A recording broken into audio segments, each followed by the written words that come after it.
Ok julle, ons begin met die boek van Ester. Ester 1, die fees van Ahasveros, koningin Vashti word verstoot.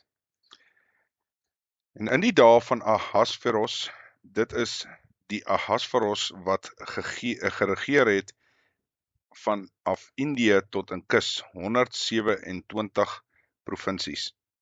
In die dae van koning Ahasveros, op sy koninklike troon in die vesting van Susan, het hy gesit. In die 3de jaar van sy regering het hy 'n maaltyd berei vir al sy vorste en sy dienaars, die leermag van Persië en Medië. Die vername manne en vorste van die provinsies was voor hom, waarby hy die rykdom van sy koninklike heerlikheid en die skitterende pragt van sy grootheid baie dae, 180 dae lank vertoon het. En toe die dae verby was, het die koning vir al die mense wat in die vesting van Susan aanwesig was, van die grootste tot die kleinste, 'n maaltyd berei 7 dae lank, en op die voorplein van die tuin van die koninklike paleis. Linne, katoen, persstowwe was met linne en purperrooi bande vasgemaak aan silwerringe en marmerpilare, goue en silwer rusbanke op 'n plaveisel van magalgiet en van wit marmer en perlemoensteen en gevlekte marmer. Daarby het hulle laat drink uit die goue bekers, en die een beker was verskillend van die ander beker, en daar was koninklike wyn in oorvloed, koninklik. En hulle het gedrink volgens die voorskrif, niemand het gedwing nie, want so het die koning bevel gegee aan al die hoë beamptes van die paleis, dat hulle na elkeen se sin moes handel. Ook het koningin Vashti 'n vroue maaltyd aangerig in die koninklike paleis van koning Ahasveros. Op die 7de dag, toe die hart van die koning vrolik was van die wyn, het hy aan Mehuman, Biztha, Harbona, Bigtha, Abagtha, Setar en Karkas, die 7 hoofdienaars wat voor koning Ahasveros gedien het, gesê, dat hulle koningin Vashti met die koninklike kroon op voor die koning moet bring om haar skoonheid aan die volke en die vorste te toon, want sy was mooi van aansien. Maar koningin Vashti het geweier om te kom op die bevel van die koning deur middel van sy hofdienaars aan haar oorgebring het. Toe het die koning baie kwaad geword en sy woede het in hom ontvlam. En die koning het aan die wyse manne, die kenners van die tye gesê, want so word die sake van 'n koning aan al die kenners van die wet en die reg voorgelê.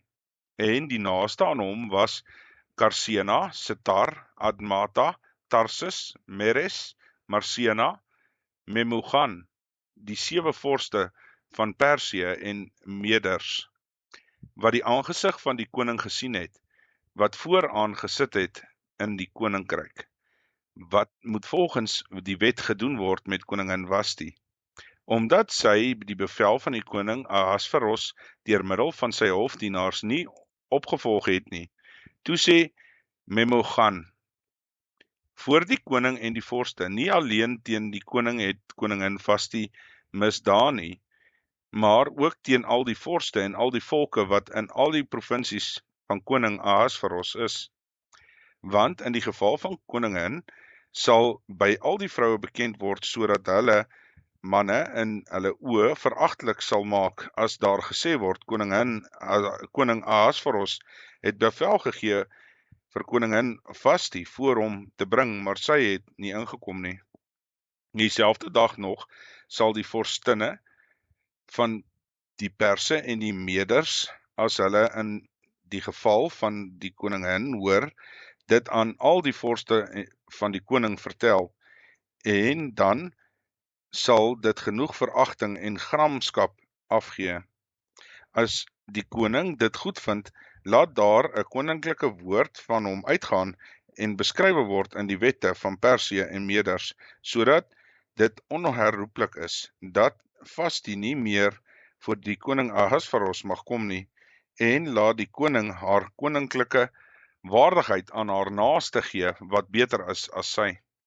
As dan van die bevelskrif van die koning gehoor word, wat hy in sy hele koninkryk, wat dit is groot, uitvaardig, sal al die vroue aan hulle manne eer bewys, van die grootste tot die kleinste.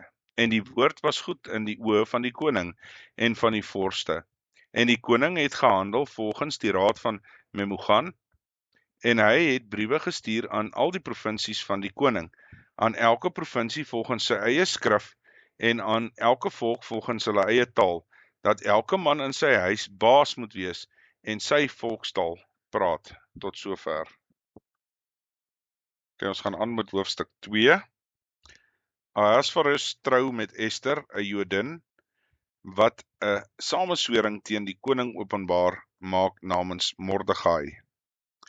Toe na die dinge die woede van die koning Ahasveros bedaar het, het hy aan Vasti gedink en aan wat sy gedoen het en wat oor haar besluit is. Toe sê die jong manne van die koning wat hom dien, laat hulle vir die koning 'n jong meisie soek wat mooi van aansien is, en laat die koning beamptes aanstel in al die provinsies van sy koninkryk, dat hulle al die jong meisies wat mooi van aansien is, bymekaar laat kom in die vesting van Susan, in die vrouehuis onder toesag van Hege, die hofdienaar van die koning, die bekwamer van die vroue, en laat hulle skoonheidsmiddele aan hulle gee. En die jong meisies wat die koningin geval, moet in plek van Vasti koningin word. Hierdie woord dan was goed in die oë van die koning, en hy het so gedoen. Daar was 'n Israelitiese man in die vesting van Susan met die naam van Mordegai, die seun van Jair, die seun van Semai, die seun van Kis, die Benjaminiet, wat uit Jerusalem weggevoer was onder die ballinge, wat in ballingskap moes gaan saam met Jona, die koning van Juda, wat Nebukadneser, die koning van Babel, weggevoer het. En hy was die opvoeder van Hadassa, dit is Ester, die dogter van sy oom, want sy het geen vader of moeder gehad nie, en die jong meisie was skoon van gestalte en mooi van aansien, en by die dood van haar vader en haar moeder het Mordegai haar as sy dogter aangeneem. En toe die bevel van die koning en sy wet bekend gemaak is, en baie meisies in die vesting van Susan onder toesag van Hegai byeengebring is, het hulle Ester ook saamgeneem, na die paleis van die koning, onder toesag van Hegai, die bewaker van die vroue. En die meisies het hom geval en guns by hom gevind. Daarom het hy gou gemaak om haar die nodige skoonheidsmiddele en die regte ete te gee en haar die 7 uitgesoekte meisies uit die paleis van die koning te verskaf. En hy het haar met haar meisies verplaas na die beste gedeelte van die vrouehuis. Ester het haar volk en haar afkoms nie kenne gegee nie, omdat Mordegai haar beveel het om dit nie te vertel nie. En Mordegai het die dag vir dag voor die voorhof van die vrouehuis gewandel, om te verneem na die welstand van Ester, en wat met haar sou gebeur. En as die beurt van elke meisie aankom om na die koning Ahasveros in te gaan, nadat 12 maande lank met haar volgens die wet vir die vroue gehandel is, want so lank het die dae van hulle voorbereiding geduur, 6 maande lank met mirreolie, 6 maande lank met balsam en ander skoonheidsmiddele van die vroue. As die meisie dan so na die koning ingaan, word alles wat sy sê aan haar gegee, dat dit saam met haar uit die vrouehuis na die koninklike paleis kan gaan. As sy in die aand ingaan en in die môre terugkom na die tweede vrouehuis onder toesag van Sasgas, die hofdienaar van die koning, wat die byvroue bewaak, dan mag sy nie weer by die koning ingaan nie, behalwe as die koning behaag in haar vind en sy by die naam geroep word. Toe die beurt van Esther, die dogter van Abigail, die oom van Mordegai, wat haar as sy dogter aangeneem het, kom om in te gaan na die koning, het sy niks verlang nie, behalwe dat Hegai, die hofdienaar van die koning, wat die vroue bewaak, gesê het, en Esther het guns gevind in die oë van almal wat haar gesien het. Esther is toe by koning Ahasveros sy koninklike paleis opgeneem in die 10de maand, en dit is die maand van Tebet, in die 7de jaar van sy regering. En die koning het Esther liefgekry, meer as al die vroue, en sy het guns en welwillendheid voor hom gevind, meer as al die jong meisies, en hy het die koninklike kroon op haar hoof gesit, en haar koningin gemaak in die plek van Vasti. En die koning het 'n groot maaltyd aangerig vir al die vorste en sy dienaars, die maaltyd van Esther, en hy het 'n vrye dag bepaal vir die provinsies en geskenke gegee, e.g. koninklik. En toe die jong meisies vir die tweede keer versamel is, terwyl Mordegai in die poort van die koning sit, Esther het haar afkoms en haar volk nie te kenne gegee nie, soos Mordegai haar beveel het, en Esther het bevel van Mordegai opgevolg, soos sy by hom opgevoed is. In die dae dan, terwyl Mordegai in die poort van die koning sit, het Bigtan en Teres, twee hofdienaars van die koning, drimpelwagters kwaad geword en getraag om die hand aan die koning Ahasveros te slaan. Maar Mordegai het dit te wete gekom en dit aan die koningin Esther meegedeel. En Esther het dit uit naam van Mordegai aan die koning gesê. Toe die saak ondersoek en so bevind is hulle twee aan 'n galg opgehang, en dit is in die kroniekboek voor die koning beskrywe. Tot sover. Okay, ons gaan aan met hoofstuk 3. Aman kry volmag van die koning om die Israeliete uit te roei. Nou hierdie dinge het koning Ahasveros Aman, die seun van Amedata, die Agagit, grootgemaak en hom verhoog en sy setel hoër gestel as die van al die vorste wat by hom was. En al die dienaars van die koning wat in die poort van die koning was, het gebuig en voor Aman neergeval, want so het die koning aangaande hom bevel gegee. Maar Mordegai het nie gebuig of neergeval nie. En die dienaars van die koning in die poort van die koning het aan Mordegai gesê, waarom oortree jy die gebod van die koning?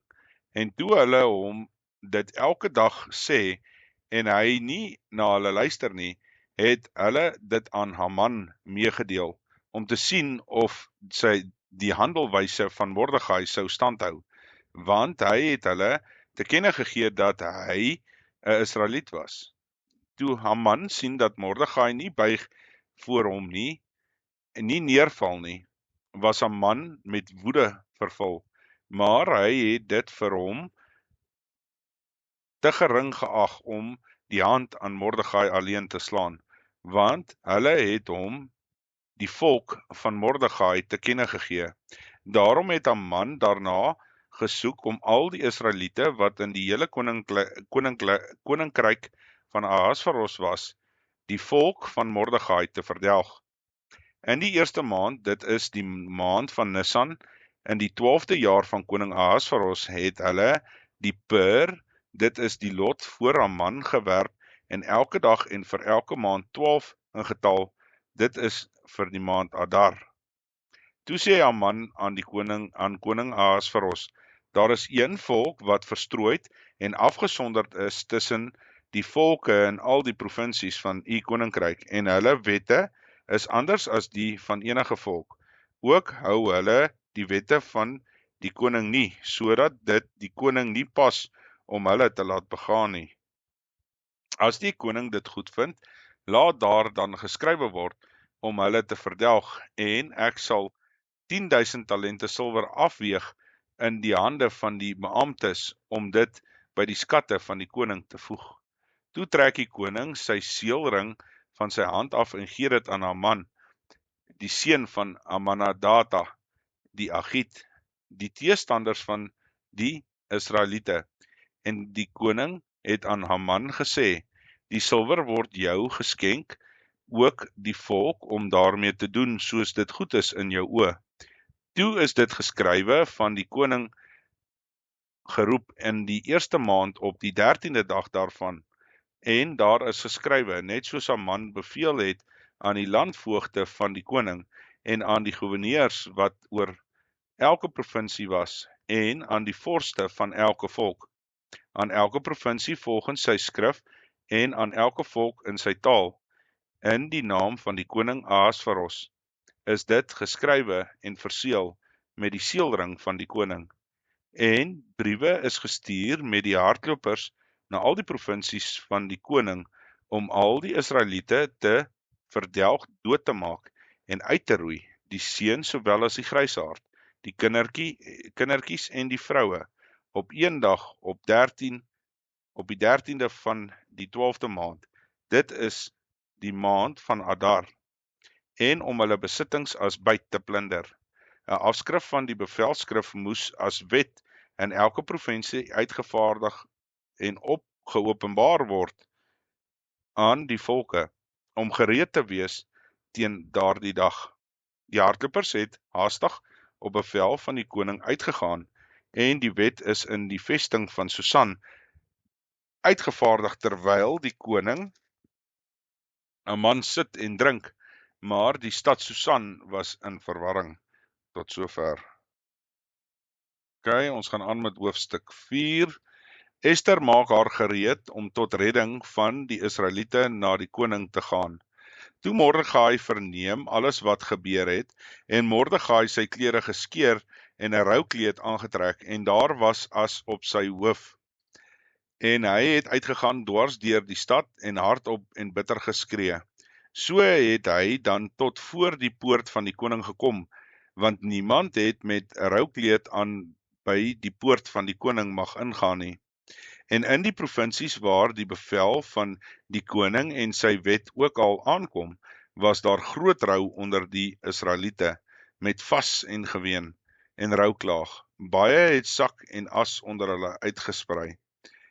Toe die meisies van Ester en haar hoofdienaars kom en haar dit meedeel, was die koningin baie beangs, en sy het haar klere gestuur om Mordegai dit aan te trek en om sy roukleed van hom weg te neem. Maar hy het dit nie aangeneem nie. Hierop roep Ester Hatag, een van die hofdienaars van die koning, wat hy in haar diens gestel het, en beveel hom om na Mordegai te gaan om te verneem wat dit beteken en waarom dit gebeur. En Hatag het uitgegaan na Mordegai na die stadsplein wat voor die poort van die koning gelê het. Toe deel Mordegai hom mee alles wat met hom oorgekom het en die juiste bedrag van die silwer wat Haman beloof het om in die skatte van die koning af te weeg, as prys vir die Israeliete om hulle uit te roei. En hy het hom 'n afskrif gegee van die bevelskrif wat in Susan uitgevaardig was, om hulle te verdelg, sodat hy dit aan Ester kon wys en haar die saak kon meedeel, en haar kon opdra om na die koning te gaan en hom genade te vra en by hom 'n voorspraak te wees vir haar volk. Daarop het Hatag ingegaan en die woorde van Mordegai aan Ester meegedeel. Toe sê Ester aan Hatag, terwyl sy hom 'n opdrag gee aan Mordegai: al die dienaars van die koning en die volk van die provinsies van die koning weet dat vir elke man of vrou wat na die koning in die binneste voorhof ingaan, sonder dat hy geroep is, een en dieselfde wet geld. Hy moet gedood word, behalwe wanneer die koning sy goue scepter na hom uitsteek, dat hy mag lewe. En ek is nou al 30 dae lank nie geroep om by die koning in te kom nie. En hulle het die woorde van Ester aan Mordegai meegedeel. Daarop sê Mordegai dat hulle Ester moes antwoord: verbeel jou nie dat jy alleen uit al die Israeliete in die huis van die koning sal vrykom nie. want as jy nou werklik swyg, sal daar van 'n ander kant af verligting en redding vir die Israeliete tot stand kom. Maar jy en jou familie sal omkom, en wie weet of jy nie met die oog op 'n tyd soos hierdie tot die koninklike waardigheid geraak het nie. Toe sê Ester dat hulle Mordegai moes antwoord: "Gaan heen, versamel die Israeliete in Susan wat te vinde is, en vas julle om my ontwil, en julle moet nie eet en drink nie, 3 dae lank, nag en dag. Ek ook met my dienaresse sal net so vas, en so sal ek na die koning ingaan, wat nie volgens die wet is nie, en as ek omkom, dan kom ek om." En Mordegai het heen gegaan en gedoen net soos Ester hom opdrag gegee het. Tot sover. Ons gaan aan met Ester 5. Op die 3de dag het Ester haar koninklike aangetrek en gaan staan in die binneste voorhof van die paleis van die koning teenoor die saal van die koning, terwyl die koning op sy koninklike troon sit in die koninklike saal teenoor die ingang van die saal.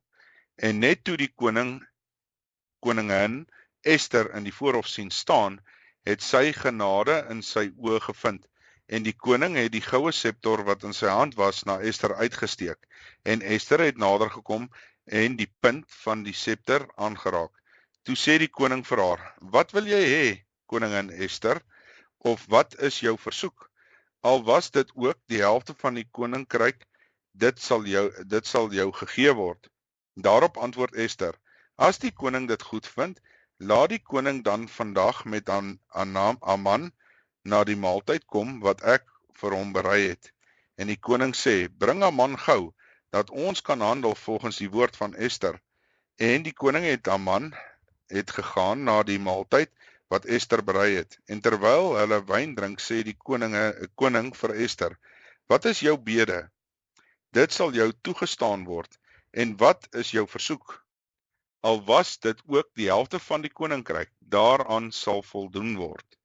Daarop antwoord Ester en sê: "My bede en my versoek is, as ek genade gevind het in die oë van die koning, en as die koning dit goed vind om my bede toe te staan en aan my versoek te voldoen, laat die koning en Haman na die maaltyd kom wat ek vir hulle sal berei. Dan sal ek môre na die wens van die koning handel." En op die dag het Haman bly en opgeruimd heen gegaan, maar toe Haman Mordegai in die poort van die koning sien, en dat hy nie opstaan of voor hom bevrees is nie, was Haman met woede vervul teen Mordegai. Haman wil Mordegai laat ophang, maar word gedwing om hom grootliks te eer, vanaf vers 10. Maar Haman het hom bedwing, en toe by sy huis kom, laat hy sy vriende en sy vrou Seres haal. En Haman vertel hulle van die heerlikheid van sy rykdom en van die veelheid van sy seuns en van alles waarin die koning hom groot gemaak het en hoe hy hom verhef het bo al die vorste en die dienaars van die koning. Verder sê Haman, selfs die koningin Ester niemand saam met die koning na 'n maaltyd laat kom wat sy aangerig het nie, as net vir my, en ook vir môre is ek deur haar genooi saam met die koning. Maar dit alles baat my niks, solank as ek die Israeliet Mordegai in die poort van die koning sien sit. Toe sê sy vrou Seres en al sy vriende vir hom: "Laat hulle 'n galg van 50 el hoog maak, en sê vir môre vroeg aan die koning, hulle moet Mordegai daaraan moet ophang. Gaan dan vrolik saam met die koning na die maaltyd." Die woord van Haman geval, en hy het die galg laat maak. Tot sover.